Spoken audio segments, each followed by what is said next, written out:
Dear brothers and sisters, in the course of this week, the first reading is taken from the book of Genesis, the first book of the Old Testament. And we heard today and also last few days about a creation account.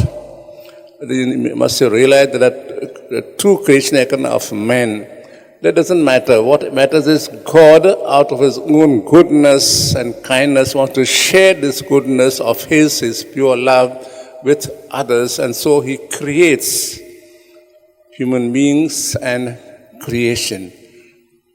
He not only creates, but also sustains them and warns men, you want to be holy, you want to be like me, do what I tell you, avoid what is not good for your holiness. And there's also a little link of this first reading to the gospel passage where Jesus talks about who is good, who is holy, what makes him good and what makes him holy, and otherwise. But telling a small parable which the disciples cannot understand, and then he gives the explanation. Simple explanation. So the Pharisees always believed that their exterior actions, the facade, made them holy. The facade meant that keeping all the laws, precepts, ordinances from outside, that made them holy, not the heart. Jesus says, what makes you holy is what comes out from within. From the heart comes out two types of feelings. One is good feelings of empathy, kindness, sympathy, forgiveness, and so on. And because we feel these feelings, we go out to help people. St. Paul tells us in his letter to the Corinthians, I may have all goodness, all kindness, and go out to help people. But if I have no love, that all is a shame.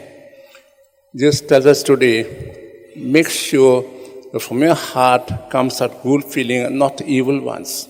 What comes out of a person can either make him holy or not holy. Now what should we do then so the heart is pure? Three things. Allow Jesus to come in. Surrender your heart to God. Allow the Holy Spirit within you to work within you. And when you allow these things to happen, then realize that from our heart always comes out good feelings and not negative ones. Let's ask God to give us the grace that we keep in contact with Jesus by reading the scriptures, reflecting, and when we find ourselves difficulties, let's surrender ourselves to God and let the Holy Spirit within us work so that pure thoughts, pure emotions, pure feelings come from outside, from within, and they show it in our lives, day-to-day lives.